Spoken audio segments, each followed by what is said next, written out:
Shalom teman-teman yang dikasih oleh Tuhan. Bagaimana kabarnya? Liburannya kurang? Kurang. Oke, Tuhan sudah mempertemukan kita kembali untuk kita beribadah. Mari kita pergunakan kesempatan itu dengan baik-baik. Mari kita puji nama Tuhan, kita pujikan yang terutama.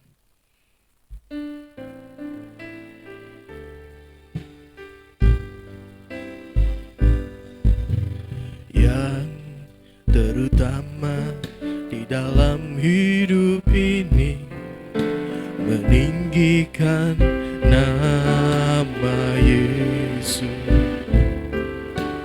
Yang terutama di dalam hidup ini, memuliakan namanya. Yang terutama, yang terutama di dalam hidup ini, meninggikan nama Yesus. Yang terutama di dalam hidup ini, memuliakan namanya. Haleluya, haleluya, saya mau cinta Yesus. Haleluya, haleluya, saya mau cinta Yesus. Yang terutama,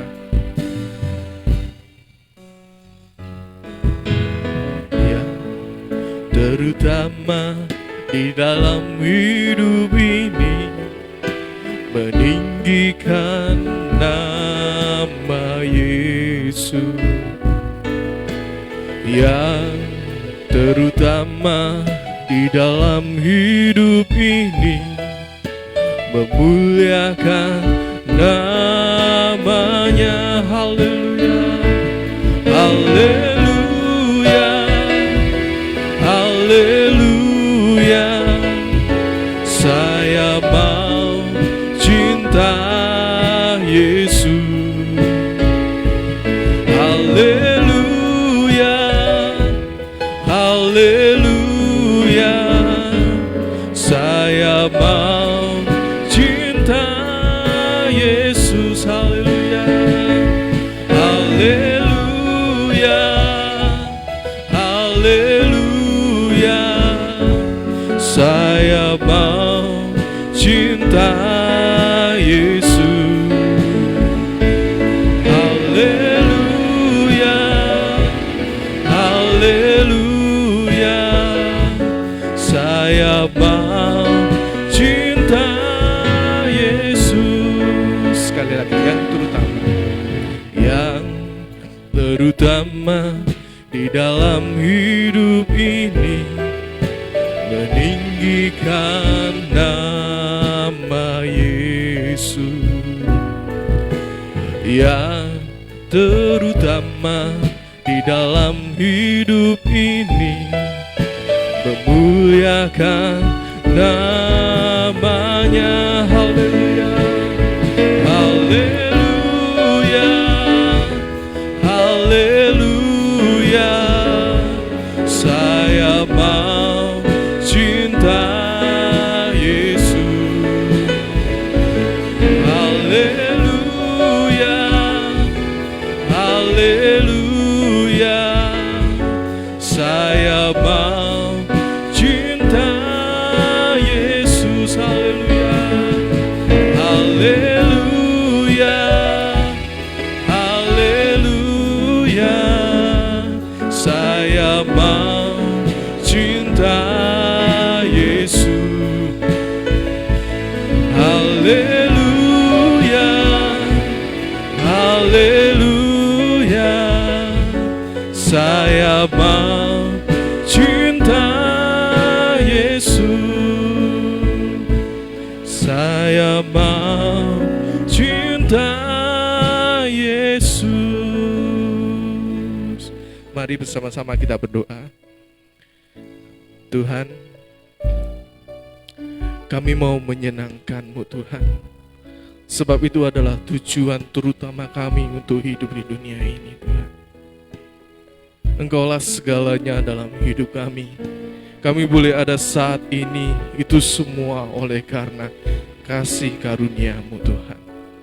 Dan kami juga mengucap syukur Tuhan, Kau telah memberikan kesempatan kembali bagi kami, sehingga kami dapat berkumpul bersama-sama untuk beribadah dan melayani Tuhan.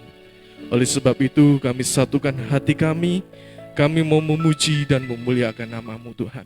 Biarlah apa yang kami persembahkan semuanya untuk menyenangkan hati-Mu Tuhan. Terima kasih Tuhan, kami serahkan semuanya ke dalam tangan-Mu, hanya di dalam nama Tuhan Yesus kami berdoa. Amin. Ya, sekali lagi shalom bagi teman-teman yang baru datang. Kita semua pasti memiliki tujuan. Tujuan hidup kita pasti berbeda-beda, tapi pasti memiliki finish yang sama, yaitu kerajaan sorga. Amin. Mari kita lanjutkan pujian kita dengan pujian sukacita. Kita bersama bangkit berdiri, kita bersukacita, kita pujikan Jangan Lelah.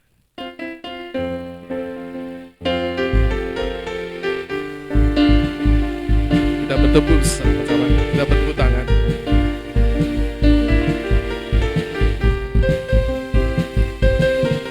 Jangan lelah bekerja di ladangnya Tuhan. Roh Kudus yang beri kekuatan, yang mengajar dan menopang. Tiada lelah bekerja bersama-Mu Tuhan, yang selalu mencukupkan akan segalanya. Jangan lelah, jangan lelah bekerja di ladangnya Tuhan. Roh Kudus yang beri kekuatan, yang mengajar dan menopang. Tiada lelah bekerja bersama-Mu Tuhan, yang selalu mencukupkan akan segalanya. Ratakan tanah bergelombang, timbunlah tanah yang berlubang, menjadi siap dibangun di atas dasar iman. Ratakan tanah bergelombang, timbunlah tanah yang berlubang, menjadi siap dibangun di atas dasar iman. Sekali lagi, jangan lelah bekerja di ladangnya Tuhan. Roh Kudus yang beri kekuatan, yang mengajar dan menopang. Tiada lelah bekerja bersama-Mu Tuhan, yang selalu mencukupkan akan segalanya. Ratakan tanah bergelombang, timbunlah tanah yang berlubang, menjadi siap dibangun di atas dasar iman. Ratakan tanah bergelombang, timbunlah tanah yang berlubang, menjadi siap dibangun di atas dasar iman. Ratakan tanah bergelombang, timbullah tanah yang berlubang, menjadi siap dibangun di atas dasar iman. Ratakan tanah bergelombang, timbullah tanah yang berlubang, menjadi siap dibangun di atas dasar iman. Katakan, ratakan tanah bergelombang, timbullah tanah yang berlubang, menjadi siap dibangun di atas dasar iman. Ratakan tanah bergelombang, timbunlah tanah yang berlubang, menjadi siap dibangun di atas dasar iman, menjadi siap dibangun, menjadi siap dibangun, menjadi siap dibangun di atas dasar iman. Silakan duduk kembali teman-teman. Kakak memberikan kesempatan bagi teman-teman yang memiliki kerinduan untuk bersaksi. Monggo, ada Aaron, Irin, Timmy, Matthew, Kak Yason. Oh enggak. Oke, kalau enggak ada, kita lanjutkan pujian kita dan kita akan masuk dalam firman Tuhan. Mari kita siapkan hati, kita pujikan seperti wanita. Dan persembahan Tuhan bisa dijalankan.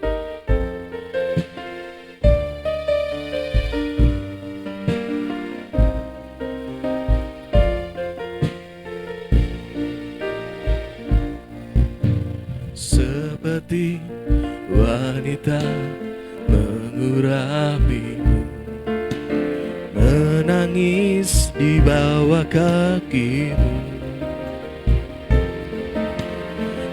Demikian hidupku mau mengasihimu.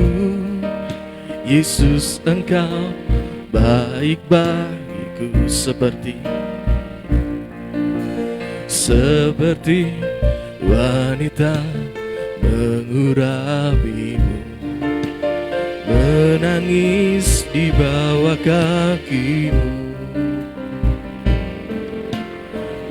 Demikian hidupku mau mengasihimu. Yesus, Engkau baik bagiku sampai akhir. Ku menutup mata, ku tetap setia menanti janjimu, sampai ku dapatkan mahkota kehidupanku. Ku tetap setia untuk melayanimu. Mari bersama-sama kita bangkit berdiri. Seperti wanita mengurapimu, menangis di bawah kakimu. Demikian hidupku mau mengasihimu. Yesus, Engkau baik bagiku sampai akhir. Ku menutup mata, ku tetap setia menanti janjimu, sampai ku dapatkan mahkota kehidupanku. Ku tetap setia untuk melayanimu sampai akhir. Ku menutup mata, ku tetap setia menanti janjimu, sampai ku dapatkan mahkota kehidupanku. Ku tetap setia untuk melayanimu sampai akhir. Ku menutup mata dan saatnya saya setia menanti janjimu, sampai ku dapatkan mahkota kehidupanku. Ku tetap setia untuk melayanimu. Kita berdoa. Tuhan, terima kasih Kau sudah mengumpulkan kami di sini setelah sekian lama berlibur. Kiranya Tuhan menyertai kami, menyertai ibadah ini, terutama pada saat firman-Mu diberitakan. Tuhan, Kau memakai saya yang penuh dengan kekurangan ini, Tuhan, sebagai perpanjangan lidah-Mu. Terima Terima kasih ya Tuhan, terpujilah namamu Tuhan. Di dalam nama Tuhan Yesus Kristus kami terima firman-Mu. Amin.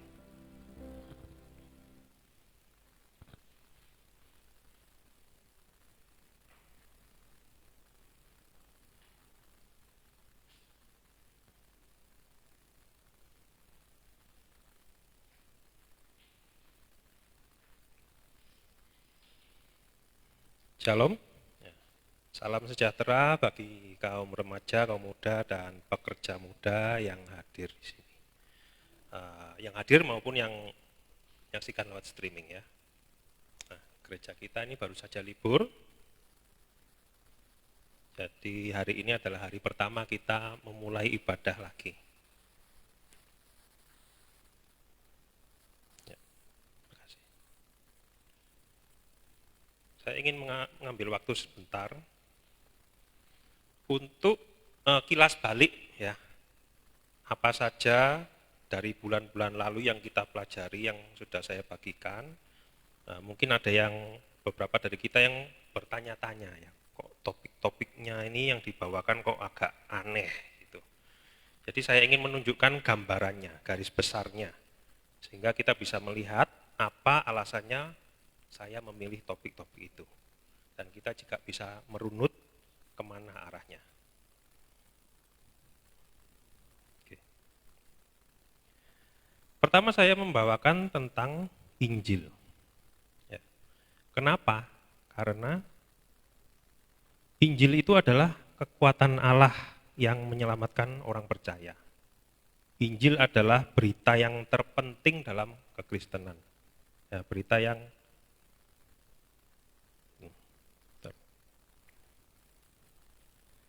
yang terpenting mungkin dalam sejarah manusia ya, tapi kadang orang Kristen sendiri itu tidak menyadari, tidak mengerti apa itu Injil, dan ini saya alami sendiri. Nah, kalau kita tidak mengerti Injil, bagaimana mungkin kita bisa percaya? Kalau tidak percaya, mana mungkin bisa diselamatkan? Jadi saya merasa topik ini topik yang sangat penting, yang harus diutamakan. Nah, kalau kita sudah mengerti, sudah percaya, ya puji Tuhan. Tapi bagaimana kalau masih belum bisa percaya? Ya. Bagaimana kalau bukan hanya belum bisa percaya pada Injil, tapi bahkan belum bisa percaya bahwa Allah itu ada? Ya, dibutuhkan penjelasan atau alasan atau argumen yang bisa mengantarkan kita dari ateisme atau agnostisisme itu ke teisme.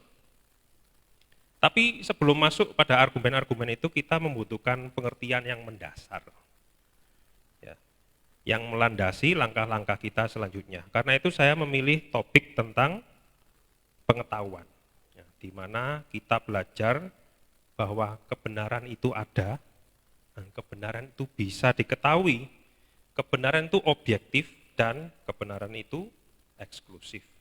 Ini penting, karena Yesus berkata, akulah kebenaran.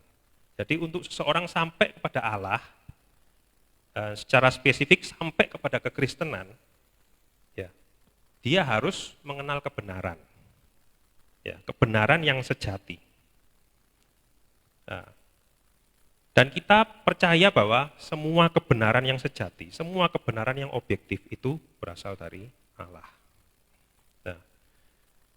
Untungnya bagi orang yang belum percaya pada kebenaran Injil, Allah juga menyatakan kebenarannya melalui karya penciptaan. Dan ini perlu diketahui bukan hanya bagi orang luar yang belum menerima Injil, tapi juga bagi kita sendiri, orang Kristen, termasuk kaum muda. Mungkin ada yang berpikir, saya kan sudah percaya bahwa Allah itu ada, kenapa saya kok mesti repot belajar argumen macam-macam? Ya. Kita tuh harus sadar bahwa orang tua tidak bisa selamanya melindungi kaum muda dari dunia luar. Ya. Cepat atau lambat pengaruh itu pasti datang.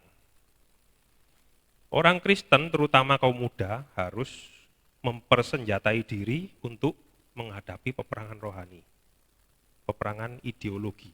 Nah, itulah pentingnya apologetika.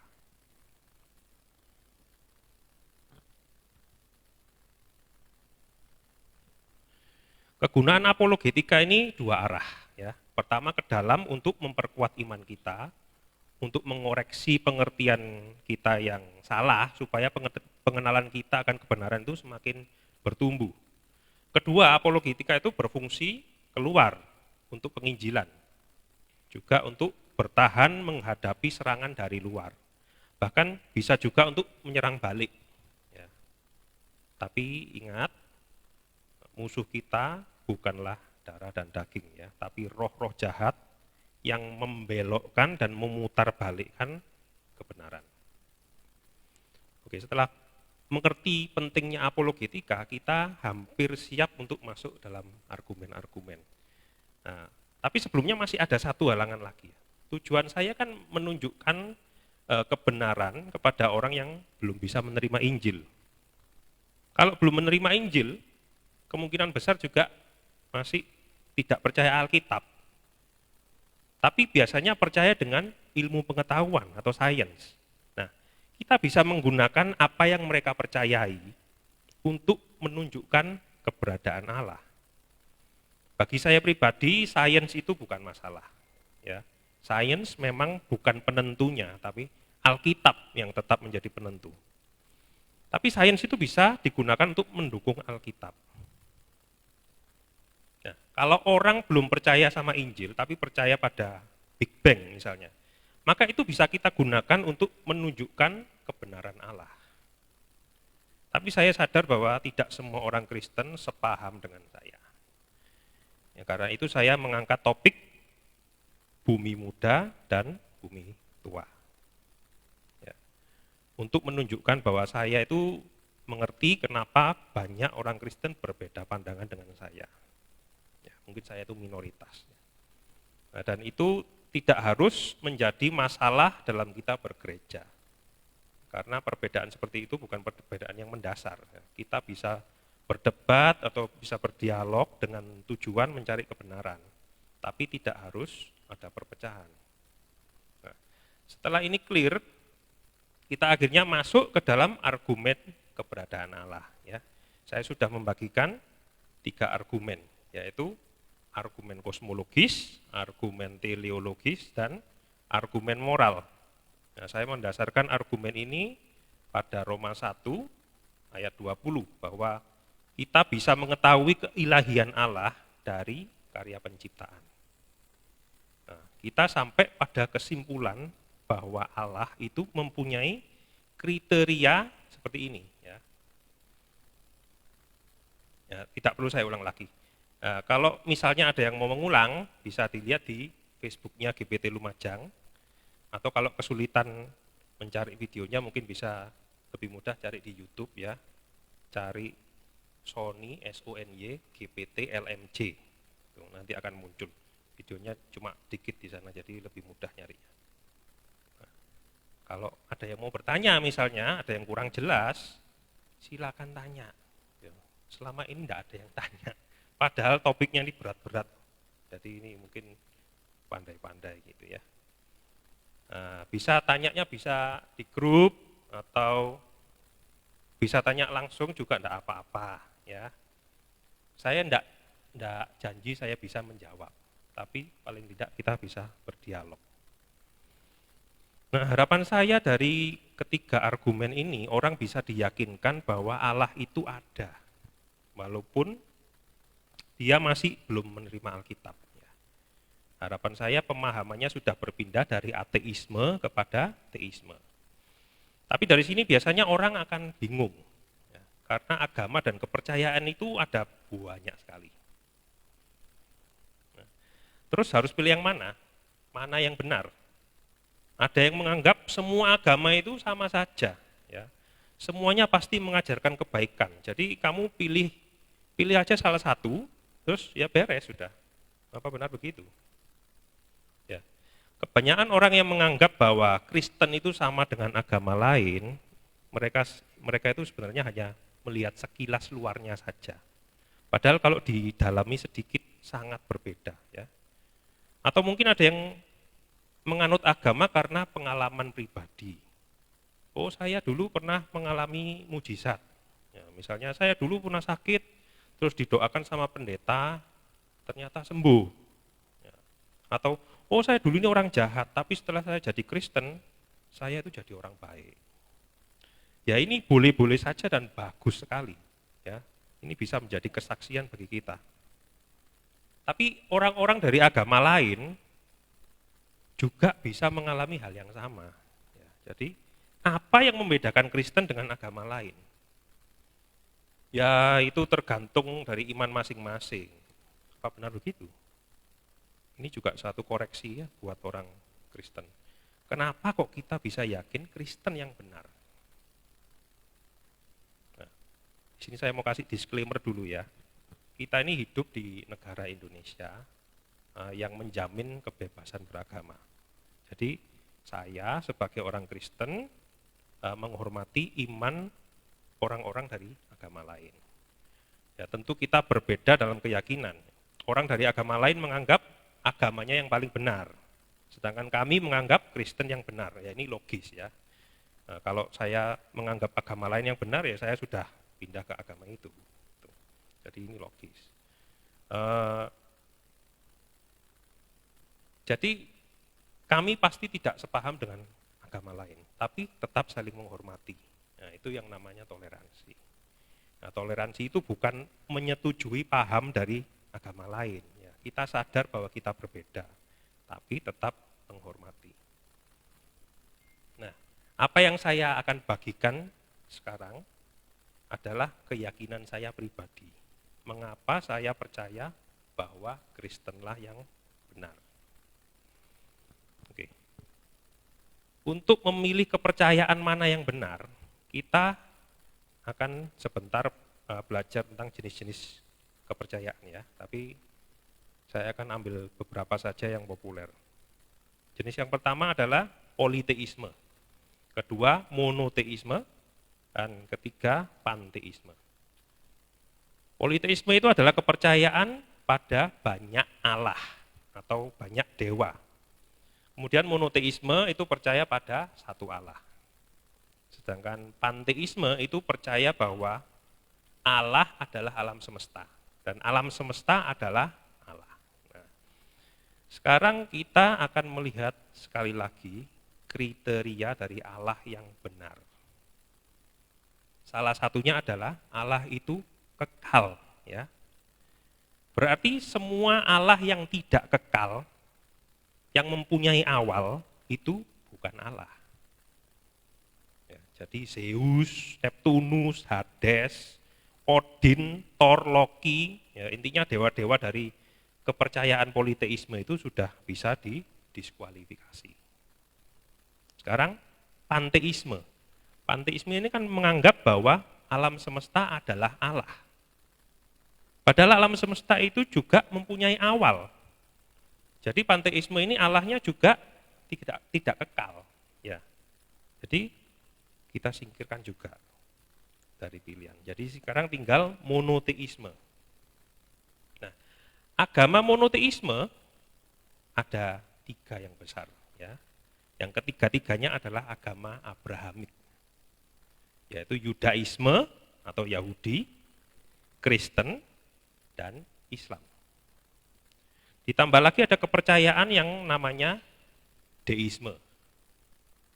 Nah, Yahudi, Kristen, Islam kita sudah kenal ya. Deisme ini apa? Deisme itu percaya bahwa ada satu Allah, tapi Allah ini lepas tangan. Ya. Jadi setelah Allah menciptakan alam semesta, ya sudah, jalan sendiri sana. Saya nggak mau ngurus lagi, ya itu deisme. Nah dari keempat pilihan ini, bagaimana caranya menentukan agama yang benar? Jawabannya ada pada satu pribadi, yaitu Yesus. Nah, dalam Alkitab, Yesus mengklaim bahwa dia adalah anak Allah, yang juga satu hakikat dengan Allah sendiri. Yohanes 10 ayat 30. Aku dan Bapa adalah satu. Jika klaim ini benar, berarti Kristenlah yang benar dan yang lain itu salah. Kenapa? Yudaisme menganggap Yesus ini guru radikal, ya, bukan Allah. Islam menganggap Yesus ini nabi, bukan anak Allah. Deisme menganggap Allah tidak akan turun ke dunia. Jadi sekali lagi, kalau klaim ini benar, berarti Kristen yang benar. Nah, tapi bagaimana caranya membuktikan bahwa klaim ini benar? Ada satu cara, yaitu dengan kebangkitan Yesus. Ya, semua bertumpu pada satu peristiwa ini. 1 Korintus 15 ayat 14. Tetapi andai kata Kristus tidak dibangkitkan, maka sia-sialah pemberitaan kami dan sia-sialah juga kepercayaan kamu. Kalau Yesus benar-benar bangkit, maka Kristen benar. Tapi kalau Yesus tidak bangkit, berarti Kristen salah. Dan iman kita itu sia-sia. Saya mau cerita sedikit ya, sebenarnya saya itu sudah merencanakan topik ini itu sudah jauh-jauh hari ya, tapi jadwal saya untuk membawakan renungan itu diundur. Nah, kemudian waktu Minggu Paskah, Pak Arnold ternyata membawakan bukti-bukti kebangkitan Yesus ya. Wah, saya pikir kok mirip ya. Nah, kemudian hari Rabunya Kak Daud juga menyampaikan bukti-bukti kebangkitan Yesus. Ya. Tapi nggak apa-apa ya, semakin banyak yang tahu tentang bukti-bukti ini, semakin bagus. Setiap orang Kristen harus tahu tentang hal ini. Jadi yang saya bagikan sekarang ini hanya memperjelas dan melengkapi apa yang sudah dibawakan oleh Pak Arnold dan Kak Daud. Tapi jangan tidur ya, tetap konsentrasi. Bagi orang Kristen, untuk percaya kebangkitan, kita tinggal baca Alkitab saja. Tapi tujuan kita tadi adalah membuktikan kebangkitan Yesus kepada orang-orang non-Kristen. Ya. Biasanya mereka akan menolak tulisan-tulisan dari Alkitab. Mereka hanya mau bukti dari luar Alkitab. Ya. Kenapa? Karena mereka bilang, yang menulis Alkitab Perjanjian Baru ini kan orang Kristen. Ya tentu saja orang Kristen akan menulis cerita yang mendukung kekristenan. Jadi saya tidak mau pakai Alkitab. Nah, ini adalah pemikiran yang kurang rasional. Ini ya. Misalnya dalam pengadilan, ada seseorang didakwa membunuh. Lalu diajukan saksi-saksi. Ada saksi yang memberatkan, ada saksi yang meringankan. Kemudian pengacaranya bilang begini, maaf, saya menolak saksi yang memberatkan. Karena saksi ini percaya bahwa klien saya ini bersalah. Ya, apakah hakim mau mengabulkan? Tentu saja tidak mau ya. Yang namanya saksi ya pasti mempercayai sesuatu. Tapi bukan berarti kesaksiannya itu tidak bisa dipercaya. Demikian juga dengan penulis-penulis dari kitab Perjanjian Baru. Mereka percaya bahwa Yesus ini bangkit, tapi bukan berarti kesaksiannya itu tidak bisa dipercaya. Kita tidak bisa serta-merta membuang kesaksian mereka begitu saja. Jadi yang benar bagaimana? Tulisan-tulisan dalam Alkitab Perjanjian Baru itu harus diteliti. Ya. Untuk sementara ini, kita tidak perlu menganggap tulisan-tulisan ini sebagai kitab suci. Kita anggap saja naskah Perjanjian Baru itu sebagai dokumen kuno, ya, sejajar dengan tulisan-tulisan kuno yang lain. Nah, setelah diperiksa dengan kritis, ambil bagian-bagian yang paling bisa dipercaya. Bagian lainnya tidak usah dipakai dulu. Nah, untuk meneliti naskah Perjanjian Baru ini diperlukan waktu bertahun-tahun. Ya, untungnya Alkitab Perjanjian Baru adalah salah satu naskah yang paling banyak diteliti secara kritis di dunia akademis. Ya. Dan penelitinya itu bukan dari sarjana Kristen saja, tapi juga dari Yahudi, juga dari ateis dan agnostik. Bagaimana caranya mereka meneliti? Sama seperti meneliti naskah sejarah yang lain. Jadi diperiksa, kapan naskah ini ditulis? Apakah masih sejaman dengan kejadian asli? Kemudian siapa yang menulis? Apakah dia benar-benar bisa dipercaya? Apakah dia ini saksi mata? Atau dia ini kenal dekat dengan saksi mata? Terus ada berapa sumbernya? Apakah cuma satu? Atau ada beberapa sumber yang mengkonfirmasi kesaksian ini? Jadi, Kak Daud beberapa waktu lalu sudah memberikan beberapa sumber eksternal ya, yang mendukung naskah-naskah Perjanjian Baru. Nah, misalnya tulisan dari Josephus, juga dari Tacitus. Nah, kemudian lagi, apakah ada detail-detail yang memalukan dalam naskah ini? Karena biasanya orang yang berbohong tidak akan mau menulis hal yang memalukan dalam kebohongannya ya. Nah, kalau di dalamnya ada sesuatu yang memalukan, itu salah satu tanda bahwa penulisnya ini jujur. Oke, setelah diteliti dengan kritis, kemudian hasilnya dikumpulkan. Dilihat bagian mana saja yang dianggap bisa dipercaya. Jadi dari seluruh sarjana, baik dari Kristen maupun Yahudi maupun ateis dan agnostik, hampir semua mereka mempercayai beberapa poin. Yang pertama, bahwa Yesus mati dan dikubur di Yerusalem. Dua, kubur kosong ditemukan oleh perempuan. Tiga, murid-murid Yesus mengaku bahwa mereka melihat Yesus bangkit. Dan ini terjadi secara pribadi, perseorangan, maupun secara kelompok. Keempat, musuh Yesus berbalik dan percaya pada Yesus. Ya, misalnya Paulus, juga Yakobus, saudaranya Yesus, atau Yudas, saudaranya Yesus. Kemudian 5, para rasul rela mati mempertahankan kesaksian mereka. Semua poin ini disetujui oleh lebih dari 90% sarjana. Nah, kecuali yang kubur kosong, yang nomor 2 itu ya. Yang poin kedua itu hanya disetujui oleh sekitar 80, hanya sekitar 80 sampai 85%. Nah, dari fakta-fakta yang minim ini sudah bisa ditarik kesimpulan apa yang bisa menjelaskan kelima poin ini dengan memuaskan. Hanya satu, yaitu Yesus benar-benar bangkit dari kematian. Nah, nanti kita akan lihat sambil jalan ya. Nah, tentu saja banyak yang keberatan dengan kesimpulan ini. Jadi banyak yang menyodorkan teori-teori tandingan untuk menjelaskan kelima poin ini. Kita tidak bisa membahas semua teori, tapi saya akan coba bagikan beberapa saja ya. Ada yang berkata begini, Yesus itu tidak pernah ada. Yesus itu hanya mitos. Ya. Jadi semua cerita tentang Yesus itu sepenuhnya karangan. Pendapat ini sebenarnya sudah ketinggalan zaman. Ya. Tapi masih banyak orang-orang yang percaya, terutama yang tidak pernah belajar tentang sejarah.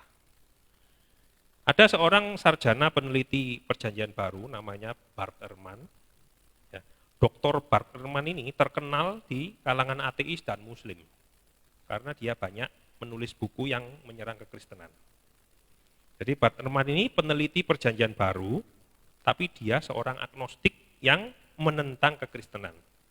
Nah, Bart Ehrman ini pernah berkata begini, menurut saya, kata Bart Ehrman ya, menurut saya, para ateis yang setuju bahwa Yesus adalah mitos telah merusak reputasinya sendiri. Karena terus terang, hal itu membuatmu terlihat bodoh di dunia luar. Jadi seorang penentang Kristen pun bisa berkata seperti itu. Karena bukti-bukti sejarah tentang Yesus itu jumlahnya jauh melebihi yang lain. Bahkan jauh melebihi kaisar-kaisar dan panglima-panglima perang. Ya, padahal Yesus hanya seorang tukang kayu. Jadi keberatan pertama ini sudah terjawab. Kemudian ada yang bilang, saya tidak mau percaya sama Perjanjian Baru. Ya, karena banyak kontradiksinya. Coba aja baca di Alkitab ya, perempuan yang menemukan Yesus ada berapa orang? Terus malaikat di kubur Yesus itu jumlahnya berapa?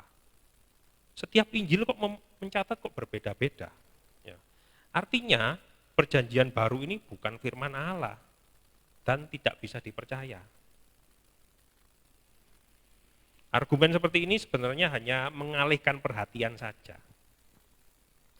Karena dari awal tadi sudah dikatakan ya bahwa para sarjana yang meneliti naskah ini tidak menganggap perjanjian baru sebagai firman Allah. Mereka meneliti dengan praanggapan bahwa perjanjian baru itu adalah naskah kuno, disejajarkan dengan naskah kuno yang lain. Mereka tidak memberi perlakuan khusus kepada perjanjian baru. Dan yang meneliti bukan hanya orang Kristen, sekali lagi, tapi juga yang menentang kekristenan. Nah, ternyata dari semua peneliti ini menyetujui 5 poin tadi ini. Nah, mereka menganggap 5 ini bisa diterima dan bisa dipercaya. Tuh. Ya, jadi memang ada beberapa perbedaan yang di dalam Alkitab yang sulit untuk disinkronkan ya. Tapi juga banyak yang mudah untuk dijelaskan. Nah, itu bukan topik pembahasan kita kali ini. Nah, apakah perbedaan-perbedaan ini dalam Alkitab itu tidak penting? Ya penting ya. Tapi itu masalah internal orang Kristen. Jadi dan itu tidak berpengaruh pada dasar kekristenan, yaitu kebangkitan Yesus. Jadi sekali lagi, keberatan seperti ini sebenarnya hanya mengalihkan perhatian ya. Peneliti itu sudah setuju 5 poin ini. Tinggal kesimpulannya apa yang bisa menjelaskan fakta-fakta ini. Tuh. Oke. Keberatan selanjutnya ada yang berteori bahwa Yesus sesudah disalib, dia tidak mati. Ya, sebenarnya Yesus itu cuma pingsan. Jadi setelah dikubur, dia malam-malam melarikan diri dari kubur. Nah, teori ini bertentangan langsung dengan fakta pertama dari 5 poin ini ya. Kematian Yesus itu fakta yang sudah diterima kebenarannya oleh para peneliti. Kenapa? Karena mereka tahu betapa mengerikannya hukuman salib ini ya. Sebelum seseorang disalib, dia itu disiksa terlebih dahulu. Biasanya orang hukuman ini dilecut dengan cambuk yang ujung-ujungnya itu diberi pemberat berduri. Jadi ketika cambuk ini menghantam tubuh orang ini, menimbulkan lebam. Kemudian ketika cambuk ini ditarik, dagingnya itu tercabik. Ya. Bahkan ada dokumen kuno yang menulis cerita dari saksi mata yang melihat salah satu korban penyaliban. Menurut saksi ini, orang yang menjalani penyiksaan sebelum disalib, kondisinya tuh begitu parahnya, sampai kita tuh bisa melihat organ-organ dalam dari orang itu. Kemudian yang bertugas menyalibkan adalah prajurit Romawi. Nah, prajurit ini sudah terbiasa melihat mayat, jadi tidak mungkin salah. Apalagi masih ditambah lagi dengan tusukan tombak yang mengeluarkan darah dan air. Kalau sampai keluar air, itu berarti tombaknya itu menembus paru-paru atau jantung. Karena jantung ini dibungkus dengan lapisan perikardium ya, yang mengandung air. Jadi fakta pertama dari 5 poin ini sudah bisa membantah teori pingsan ini tadi. Kemudian kita juga bisa melihat poin ketiga. Murid-murid mengaku melihat Yesus bangkit. Nah, kalau Yesus ini tidak mati, tapi hanya setengah mati, ya mana mungkin mereka mengira bahwa Yesus ini bangkit. Kemudian poin kelima juga, mana mungkin para rasul ini berani mati demi Yesus yang sekarat. Jadi teori pingsan ini tidak bisa menjelaskan kelima fakta ini dengan memuaskan. Kemudian ada yang berkata, Yesus ini sebenarnya tidak dikubur, ya, tapi dibuang ke kuburan massal. Biasanya korban penyaliban di zaman Romawi itu tidak dihormati, jadi tidak mungkin dikubur. Ya. Maria Magdalena dan para murid ini sebenarnya salah mengira. Jadi mereka itu datang ke kubur, dikira Yesus itu dikubur di sana, padahal Yesus itu tidak dikubur. Ketika dilihat kuburnya kosong, mereka menganggap Yesus itu sudah bangkit. Nah, memang ada dokumen yang menulis peraturan bahwa mayat dari penyaliban itu biasanya dibuang ke kuburan massal. Ya. Tapi Romawi ini kan besar ya, kekaisaran Romawi ini besar. Peraturan di satu daerah tidak sama dengan peraturan di daerah lain. Untuk daerah Palestina, kekaisaran Romawi ini memberikan otoritas kepada pemimpin setempat. Karena itu ada Raja Herodes. Kemudian peraturan-peraturan dari Taurat juga masih diperbolehkan untuk dijalankan. Termasuk tentang mayat ini. Kalau kita baca ya, Ulangan 21 ayat 22. Apabila seseorang berbuat dosa yang sepadan dengan hukuman mati, lalu ia dihukum mati, kemudian kau gantung dia pada sebuah tiang, maka janganlah mayatnya dibiarkan semalam-malaman pada tiang itu.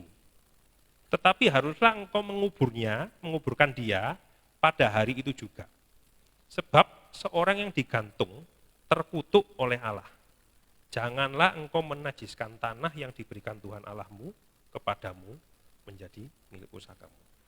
Ya. Jadi mayat Yesus yang ada di salib itu harus dikuburkan. Dan yang bertugas mengatur penguburan ini biasanya adalah pihak Sanhedrin. Kalau ada yang ingat siapa yang menguburkan Yesus? Ya, kita baca ya, Markus 15 ayat 42 sampai 43. Sementara itu hari sudah mulai malam dan hari itu adalah hari persiapan, yaitu hari menjelang Sabat. Karena itu Yusuf orang Arimatea, seorang anggota majelis besar yang terkemuka, yang juga menanti-nantikan kerajaan Allah, memberanikan diri menghadap Pilatus dan meminta mayat Yesus. Majelis besar itu apa? Sanhedrin. Ya. Jadi Yesus dikubur di kuburan baru milik Yusuf Arimatea. Karena orang yang disalib itu tidak boleh langsung dikubur di kuburan keluarga. Jadi Yesus benar-benar dikubur, dan kuburan ini letaknya diketahui umum karena berada di Yerusalem. Oke. Berikutnya ada teori bahwa mayat Yesus ini dicuri oleh para murid. Nah, ini teori yang paling tua, yang bahkan sudah dicatat di Alkitab. Dan selain di Alkitab juga ada di Talmudnya orang Yahudi. Tapi kalau kita pikir-pikir ya, teori ini mengkonfirmasi beberapa hal. Pertama, bahwa Yesus ini benar-benar ada. Kedua, Yesus benar-benar mati. Ketiga, Yesus benar-benar dikubur. Keempat, kuburan Yesus ini benar-benar kosong. Nah, oke. Seperti teori-teori yang lain, teori ini juga punya kelemahan. Nah, karena kalau kubur Yesus ini sampai dibobol orang, prajurit yang menjaga ini pasti dihukum mati. Jadi prajurit-prajurit tidak mungkin tertidur. Dan kalaupun misalnya mereka tertidur, bagaimana mungkin mereka itu bisa tahu bahwa yang mencuri ini adalah para murid? Kan mereka sedang tidur. Ya. Teori ini juga tidak menjelaskan poin keempat dan kelima. Kenapa Paulus dan Yakobus, saudara Yesus, yang tadinya tidak percaya pada Yesus, sekarang berbalik menjadi pengikut Yesus? Bahkan sampai rela mati. Jadi teori ini aneh sebenarnya dan tidak bisa menjelaskan 5 poin ini dengan memuaskan. Nah, ini teori yang masih bertahan sampai sekarang ya. Jadi dikatakan bahwa para murid mengalami halusinasi massal karena mereka merindukan gurunya. Seperti yang sudah disampaikan oleh Kak Daud, halusinasi massal itu tidak pernah terjadi, ya, atau minimal tidak pernah tercatat. Yang ada itu histeria massal. Ya, tapi histeria itu berasal dari pendengaran, bukan penglihatan. Halusinasi sendiri itu berasal dari diri orang itu sendiri, dari dalam, dari pikirannya sendiri. Poin ketiga mengatakan para murid melihat Yesus secara berkelompok. Apakah masuk akal kalau para murid ini kebetulan berhalusinasi melihat orang yang sama dalam waktu yang sama? Ya, menurut saya tidak masuk akal. Kemudian teori ini juga tidak bisa menjelaskan poin keempat. Kenapa Paulus yang memusuhi Yesus juga mengalami halusinasi? Oh mungkin Paulus itu merasa bersalah sudah membunuh Stefanus. Tidak mungkin. Ya. Karena setelah membunuh Stefanus, Paulus ini masih minta surat untuk menangkap murid-murid Yesus yang lain. Berarti Paulus ini tidak menyesal setelah dia membunuh Stefanus. Lagi pula kalau kita lihat poin yang kedua, kalau semuanya hanya halusinasi, kenapa kuburnya bisa kosong? Jadi teori ini juga gagal menjelaskan 5 poin ini. Teori selanjutnya mengatakan bahwa Yesus ternyata memiliki kembaran. Ya, para murid menyangka kembarannya ini adalah Yesus. Akhirnya mereka berkata, oh Yesus sudah bangkit. Tuh. Tapi kita pikir sebentar ya. Yesus ini punya saudara kembar. Kemudian saudaranya Yesus ini terpisah pada waktu kecil, gitu. Dan dia besar di tempat lain, jadi tidak ada yang tahu tentang orang ini. Kemudian sesudah Yesus disalib, dia datang ke Yerusalem, mencuri mayatnya Yesus dan mengaku-aku sebagai Yesus sendiri.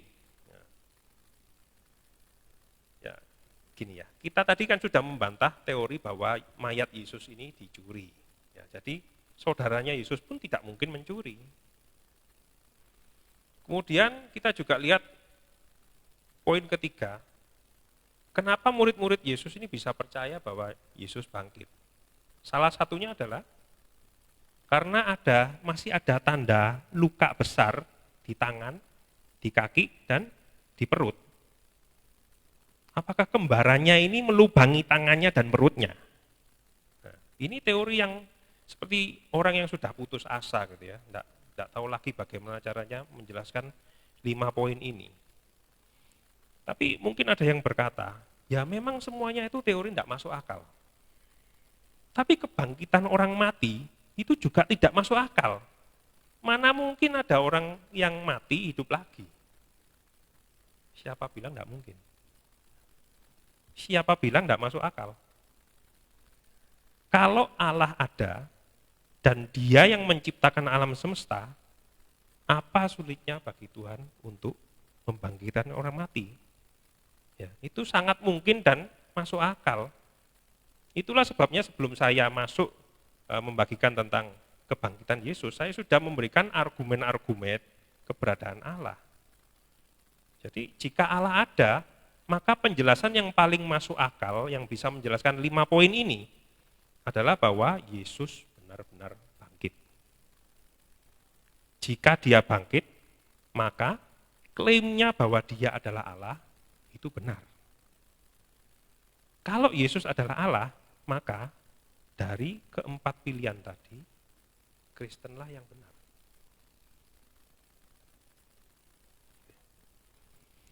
Oke, kita dulu sudah mengawali dengan Injil. Ya. Injil adalah berita yang terpenting dalam kekristenan. Kalau kita sudah bisa percaya sama Injil, puji Tuhan. Tapi bagi yang belum bisa percaya bagaimana? Nah, kita sudah belajar argumen-argumen yang semoga bisa menunjukkan pada kita bahwa Allah itu ada. Tapi kemudian setelah kita percaya Allah ada, Allah mana yang harus kita pilih? Ada banyak agama dan kepercayaan. Bagaimana kita bisa menentukan pilihan? Nah, hari ini kita belajar bahwa monoteisme yang benar. Tapi dari deisme, Yudaisme, kekristenan, dan Islam, mana yang benar? Kita sudah membuktikan bersama bahwa yang benar adalah kekristenan. Karena Yesus sudah mati dan bangkit untuk kita. Jadi kita sekarang kembali lagi ke Injil. Ya. Yohanes 20 ayat 27. Kemudian ia berkata pada Thomas, Yesus berkata pada Thomas, taruhlah jarimu di sini dan lihatlah tanganku. Ulurkanlah tanganmu dan cucukkan ke dalam lambungku. Dan jangan engkau tidak percaya lagi, melainkan percayalah. Ketika Thomas masih belum bisa percaya, Tuhan itu menampakkan diri pada Thomas untuk membuktikan bahwa dia itu benar-benar bangkit. Untuk membuktikan kebenaran bahwa dia adalah Allah. Agar Thomas percaya. Tapi percaya seperti apa yang dimaksud? Percaya di sini bukan sekedar setuju bahwa Yesus itu bangkit. Karena iblis pun setuju bahwa Yesus itu sudah mati dan kemudian bangkit. Kita lihat ya. Ayat selanjutnya. Thomas menjawab dia, "Ya Tuhanku dan Allahku." Percaya di sini adalah beriman kepada Yesus. Bukan hanya percaya secara kognitif ya. Tapi kita menyerahkan diri kita dan menjadikan Yesus itu sebagai Tuhan dan Allah kita secara pribadi.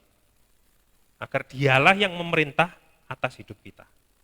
Nah, saya sudah berusaha sungguh-sungguh untuk menyingkirkan keberatan intelektual yang mungkin muncul. Tinggal sekarang itu kita mau atau tidak.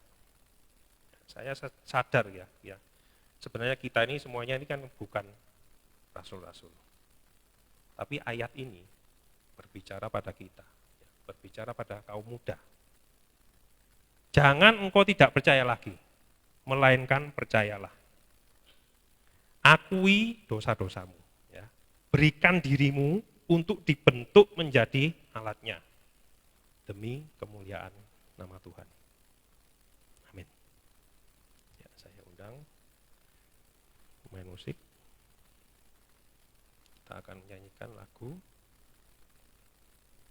yang terutama.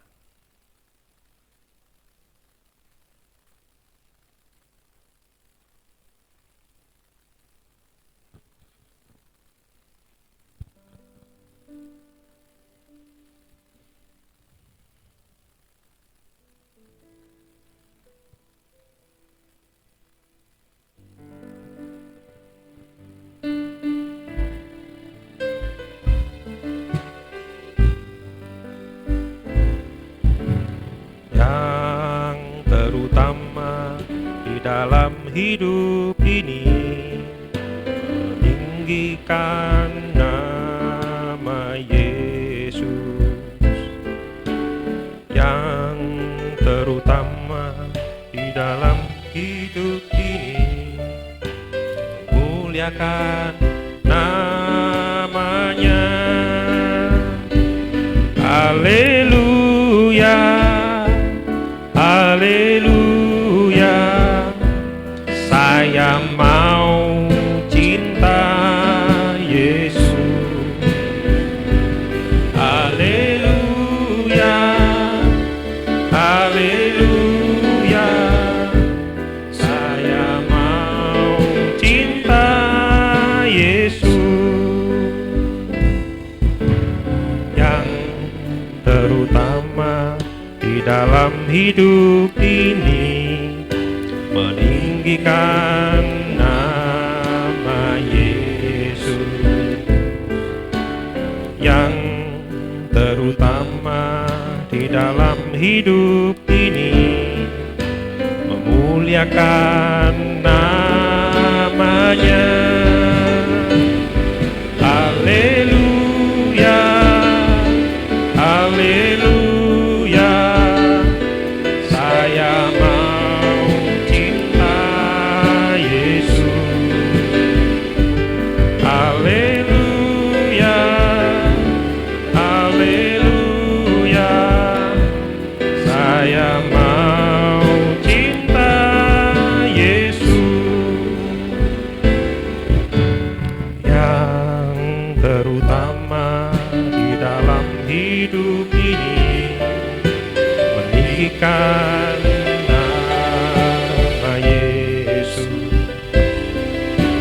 Yang terutama di dalam hidup ini memuliakan namanya.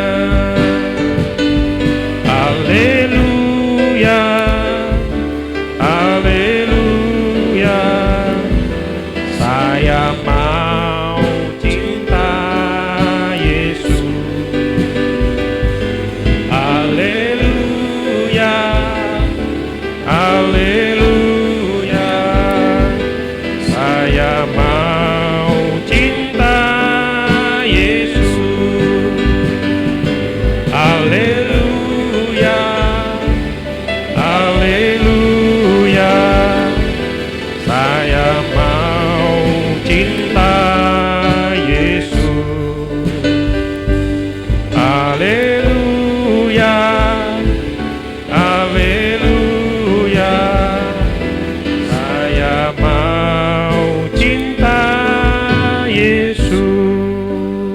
selanjutnya saya serahkan pada Om Hari. Mari kita berdiri, kita akan berdoa. Terima kasih Tuhan, terima kasih. Biarlah saat ini Tuhan, kami kaum muda remaja bisa diteguhkan iman pengharapan kasih kami hanya kepada Engkau. Apa yang sudah dipaparkan tadi Tuhan memberikan satu keyakinan bagi kami untuk kami tetap kuat, teguh hati, mempercayakan hidup kami ke dalam tangan belas kasih kemurahan-Mu, yaitu di dalam Tuhan pribadi Engkau ya Yesus. Engkau sudah membuktikan, Engkau sudah dituliskan di dalam Alkitab, dan itu semua terbukti Tuhan, bahwa semuanya itu nyata, bukan mitos, bukan karangan, bukan semuanya Tuhan yang mengaburkan, tetapi ini adalah real bagi kami Tuhan, yang membuat iman kami semakin hari semakin diteguhkan oleh firman-Mu Tuhan. Itulah sebabnya saat ini Tuhan, apa yang sudah kami dengar, biarlah semua ini menjadi satu keyakinan bagi kaum muda remaja untuk tidak bergeser imannya ke dalam apapun juga Tuhan. Banyak yang akan menggugurkan iman kaum muda remaja, tetapi sekali lagi Tuhan, hanya firman-Mu yang memberikan kekuatan, berita Injil itu yang memberikan kekuatan kepada kami untuk kami bisa mempertahankan iman kami sampai iman itu menjadi iman yang permanen. Pengharapan itu juga menjadi pengharapan yang permanen juga Tuhan, serta kasih itu juga menjadi kasih yang permanen dalam kehidupan kaum muda remaja saat ini, agar kehidupan kaum muda remaja Tuhan tetap selalu berada di dalam pemeliharaan dan perlindungan yang daripada Tuhan. Berkati Kak Sony yang sudah menyatakan, menceritakan Tuhan kebenaran firman-Mu, biarlah semakin hari Tuhan pakai, semakin hari juga bertambah-tambahkan hikmat marifat yang daripada Tuhan, banyak jiwa dikuatkan, banyak jiwa yang dimenangkan. Terima kasih Tuhan, kami juga berdoa buat kaum muda remaja yang sekolah, yang kuliah juga Tuhan, tolong mereka semua beri hikmat, akal budi, kepandian yang daripada Tuhan, supaya mereka juga dapat berhasil dan studinya memperoleh nilai yang baik, naik lulus, dan nama-Mu dipermuliakan. Yang juga masih mencari sekolah perguruan tinggi, mencari pekerjaan, Tuhan tolong semua buka jalan Tuhan, berikan juga sekolah yang baik, perguruan tinggi, bahkan juga Tuhan pekerjaan yang baik sesuai dengan kehendak-Mu. Yang jauh daripada orang tua juga biarlah semua kami serahkan ke dalam perlindungan yang daripada Tuhan. Biarlah Tuhan yang senantiasa selalu melindungi anak-anak kaum muda remaja Tuhan. Sebab Tuhan, Tuhan, pergaulan yang buruk bisa merusak perbuatan yang baik. Biarlah tangan Tuhan sendiri yang menjaga, melindungi, agar anak-anak ini tetap Tuhan senantiasa selalu mempertahankan iman pengharapan kasih-Nya, tetap hanya mengandalkan Engkau di dalam setiap kehidupannya. Terima kasih Tuhan, terima kasih. Kami juga berdoa buat yang sakit, Tuhan tolong, Tuhan sembuhkan, bilur-bilur-Mu tetap berkuasa untuk menyembuhkan, bahkan sampai menyempurnakan kesehatan yang enggak sempurna. Yang dalam masalah Tuhan, berikan jalan keluar yang terbaik. Yang dalam pergumulan berat Tuhan, senantiasa selalu memberikan jawaban-jawaban yang pasti. Yang kekurangan Tuhan cukupkan, yang kesusahan Tuhan hiburkan, bahkan yang mengalami kelemahan, kuatkan iman pengharapan kasih-Nya hanya kepada Engkau Tuhan. Terima kasih Tuhan. Sebentar kalau kami pulang ke rumah kami masing-masing jauh dekat, Tuhan sertai, tiba di rumah dengan keadaan selamat, dan persembahan yang sudah dipersembahkan untuk pekerjaan-Mu Tuhan balas sesuai dengan janji firman-Mu. Terima kasih Tuhan, kami tak lupa juga berdoa buat bangsa dan negara kami. Kiranya Tuhan berkati dengan damai sejahtera, agar kami dapat beribadah melayani Engkau dengan aman dan tentram. Sekarang kaum muda remaja yang dikasihi oleh Tuhan, biarlah kiranya berkat, rahmat, damai sejahtera serta kasih-Nya di dalam persekutuan dengan Allah Bapa, Allah Sang Putra dan Allah Roh Kudus, yaitu Tuhan Yesus Kristus menyertai kita mulai dari saat ini sampai selama-lamanya. Dalam nama Tuhan Yesus Kristus kami sudah berdoa, haleluya, amin. Selamat pulang, Tuhan berkati.